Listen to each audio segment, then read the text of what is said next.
Transmettre dès le plus jeune âge une culture de l'égalité et du respect entre filles et garçons, c'est l'objectif de l'expérimentation initiée depuis la rentrée 2013 dans 10 académies et plus de 600 classes. La sensibilisation commence dès la maternelle en abordant cette question, par exemple à travers le partage des jeux.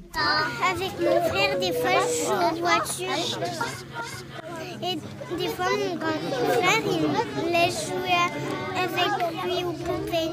Comme ma sœur elle joue à ses poupées, moi je joue à mes poupées. Selon toi, existe-t-il beaucoup de femmes maçonnes? Non.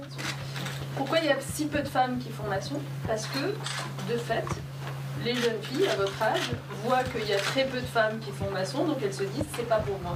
Moi je me réjouis de cette initiative que nous avons mis en place avec le ministère des droits des femmes.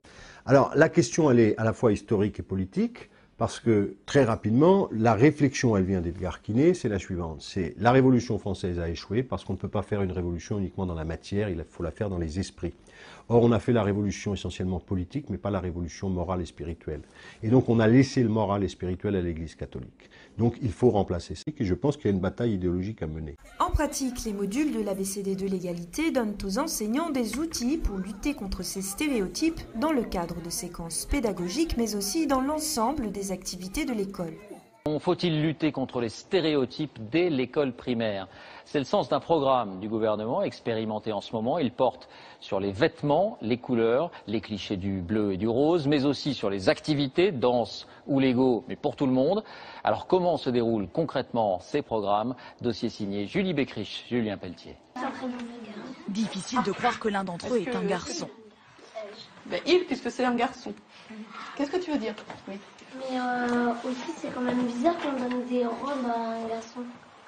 La maîtresse veut amener les enfants à s'interroger sur toutes ces évidences. C'est bizarre parce que les garçons ils ne mettent pas de robe, ils mettent des pantalons normalement. Moi aussi j'ai les cheveux longs, et Yannick Noah par exemple aussi il a les cheveux longs, donc moi ça me surprend pas. D'autres ont choisi des tenues mixtes.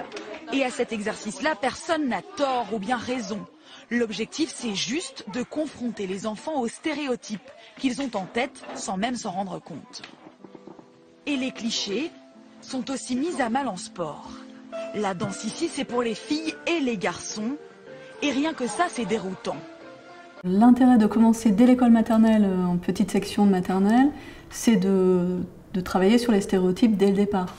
Donc par exemple, tout à l'heure, j'ai montré un exemple de piste pédagogique autour de Madame Charpentier et ses 2 enfants, et j'ai demandé à des élèves de grande section de maternelle d'habiller les enfants à la mode d'aujourd'hui, et on a vu que les enfants, le petit garçon était habillé avec un jean et la petite fille avec une jupe. Tous les enfants avaient répondu à des stéréotypes qui étaient déjà bien installés, et donc ça montre, donc là ils sont en grande section au milieu d'année scolaire, ça montre que le travail doit bien être fait dès la petite section de maternelle pour justement qu'on n'ait pas ces réponses-là en grande section.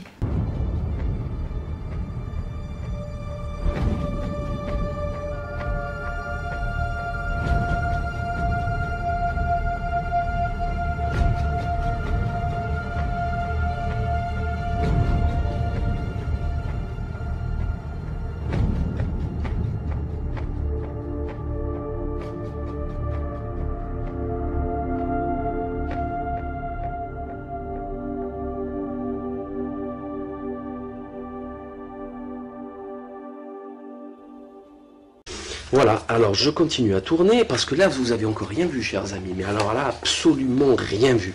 Alors là la vilaine Lulu, du jour au lendemain, elle veut faire des massages aux enfants.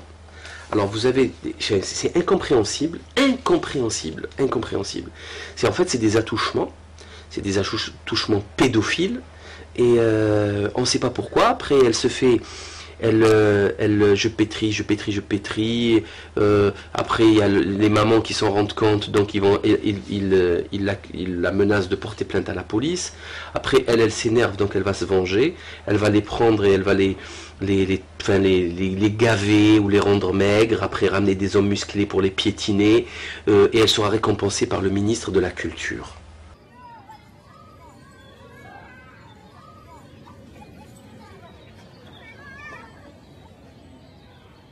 T'es nouveau? Ouais, on est arrivé hier. Tu veux pas me dire comment tu t'appelles? Michael. Je m'appelle Michael.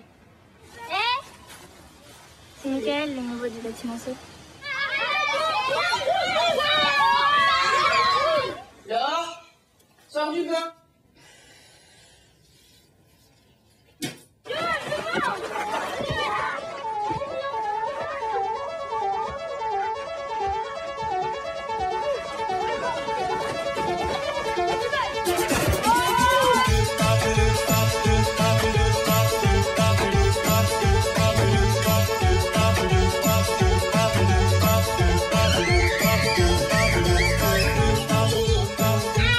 Pas trop pour pas faire mal voir.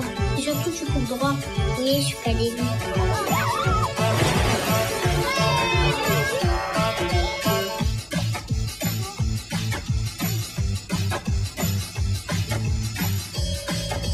Tu as toujours dit que t'étais un garçon? Pourquoi t'as fait ça?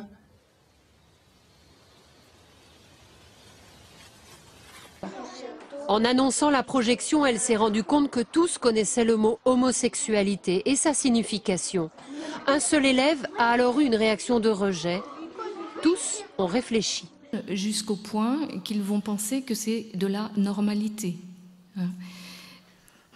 Et pour preuve, moi-même qui ai été très choquée par toutes les images que je vous ai montrées il y a 2 ans, eh bien je m'y suis habituée. Mais on présente tout de même un petit dessin animé qui porte un titre anodin, Le baiser de la lune. Que raconte ce dessin animé à des enfants de CM2, c'est-à-dire qui sont âgés à peu près de 9-10 ans? Il raconte tout simplement les amours homosexuels de 2 petits poissons. Et ces 2 petits poissons ont aussi un problème de genre, manifestement. Et c'est ce problème de genre qu'on va soumettre à la réflexion des enfants de 9 ans en France. Le poisson lune. Il m'a fait briller comme un soleil. Félix et Léon s'aiment. 2 poissons homosexuels, héros d'un conte poétique. Ce petit film d'animation a été conçu pour les élèves de CM2. Nous avons assisté à sa projection dans une classe de Morlaix, en présence du réalisateur. Le 5 avril 2013, Laurence Rossignol affirme « Les enfants n'appartiennent pas à leurs parents, ils appartiennent à l'État ». C'est l'homme à la tête d'une fronde contre les genres sexuels. Le député UMP des Bouches-du-Rhône demande le retrait de certains nouveaux manuels de première en sciences et vie de la Terre. SVT, sciences et vie de la Terre. Donc on est dans le domaine scientifique. Et pour moi, la théorie du genre n'a pas été prouvée scientifiquement. C'est une théorie philosophique. Donc ça n'a rien à voir là-dedans. Ce qui lui pose problème, c'est le chapitre de ce manuel scolaire consacré à la théorie du genre. Lancée aux États-Unis il y a 20 ans, cette théorie défend l'idée qu'on ne naît pas homme ou femme, mais qu'on le devient en fonction d'un choix personnel. Chez les enseignants et les associations, on invoque la censure, mais aussi une vision rétrograde de l'identité. Le programme de première fixe l'objectif d'amener l'élève à construire une sexualité responsable et à mener de manière adulte sa vie sexuelle. Donc c'est pas du tout contradictoire avec les objectifs traditionnels en SVT. Ce n'est pas une philosophie, la sexualité. On ne le choisit pas, ce n'est pas la résultante d'une réflexion. C'est comme ça, c'est notre construction, nos relations sociales, familiales, notre éducation qui font qu'on est hétérosexuel peut-être, bisexuel, transsexuel, homosexuel. Conçu pour lutter contre l'homophobie, le programme initié par le ministre Luc Châtel déchaîne les passions, mais ne devrait pas être modifié. Je vous ai dit que dans un lycée, il n'y a pas que l'enseignement, il y a aussi tout le contexte et particulièrement les intervenants extérieurs. Alors nous avons une journée contre les discriminations. Et en fait, c'est SOS Homophobie qui vient, depuis l'année dernière, faire 2 heures de conférence-débat à chaque seconde. Ça représente plus de 500 élèves. Le problème, c'est qu'on n'a pas une visibilité de ce qui est dit, puisqu'ils arrivent à une bonne douzaine et ils se répartissent dans toutes les classes. Alors ma philosophie à moi, c'est de penser que l'orientation sexuelle, qu'on soit hétérosexuel ou homosexuel, n'a rien à voir. Il y a des hétérosexuels qui font des enfants très tordus, très délinquants, même dans 98% des cas, c'est ce qui se passe. Objet de la leçon du jour, étouffer l'homophobie dans l'œuf. Est-ce que vous pensez que ça peut être illégal d'être homo? Oui. Face à une classe de 4e, ces intervenants partent à la chasse aux préjugés. La majorité des gays traînent avec beaucoup de filles. Ah bon? C'est pas parce qu'on avance dans le temps que les choses s'arrangent. C'est parce qu'on éduque, c'est parce qu'on explique et on est au début seulement des explications sur l'orientation sexuelle. Parmi les élèves, une invitée un peu particulière. À quelques semaines de l'examen du texte autorisant le mariage homosexuel, le gouvernement a pour mission de convaincre même les plus jeunes. Ça veut dire que finalement pourront se marier des gens qui s'aiment même s'ils sont de même sexe, ce qui n'était pas le cas jusqu'à présent. Ça va permettre plus d'épanouissement, plus de liberté, plus d'égalité dans la société. Il faut comprendre ça comme une avancée. Fin de l'intervention, la leçon semble avoir été entendue. Votre question, monsieur, aurait un sens si nous nous apprêtions à introduire une théorie du genre à l'école ou même ailleurs. Mais la théorie du genre n'existe pas. Mais la théorie du genre n'existe pas. N'existe pas. N'existe pas. Et puis surtout, évidemment, les responsabilités de ceux qui ont propagé cette rumeur seront engagées parce que c'est extrêmement grave. Monsieur le ministre, ces accusations sont d'une extrême gravité. Il est essentiel que vous disiez toute la vérité cet après-midi devant la représentation nationale et devant les Français. Merci. La parole est au ministre délégué chargé du budget, Jérôme Cahuzac. Merci, Monsieur le Président. Monsieur le député, j'appartiens au gouvernement de Jean-Marc Ayrault qui a été investi par la représentation nationale. Votre question est donc légitime et il est normal que j'y réponde. Je dément catégoriquement les allégations contenues sur le site Mediapart. Je n'ai pas, monsieur le député, je n'ai jamais eu de compte à l'étranger, ni maintenant, ni avant. Je dément donc ces accusations et j'ai saisi la justice d'une plainte en diffamation car ça n'est que devant la justice, hélas, que les accusateurs doivent prouver la réalité des allégations qu'ils avancent. Et c'est donc devant la justice que je m'expliquerai devant ces contradicteurs en attendant d'eux des éléments probants qui, à ce jour, font manifestement défaut. Merci, monsieur le député, de m'avoir permis de le dire devant la représentation nationale. Et ni François Hollande ni Jean-Marc Ayrault n'ont à être comptables du mensonge dans lequel s'est isolé un homme, parce que c'est bien de cela qu'il s'agit au fond. C'est un homme qui a menti, c'est pas une institution, c'est pas un parti, c'est pas un gouvernement. Nous avons, au Grand Orient de France et en général dans la franc-maçonnerie, le sentiment que nous avons une dette sociale dans la mesure où nous disposons d'un savoir qui est un savoir acquis dans nos loges et donc d'un pouvoir. Parce qu'on en revient finalement à votre conclusion. La conclusion, c'est celle du pouvoir.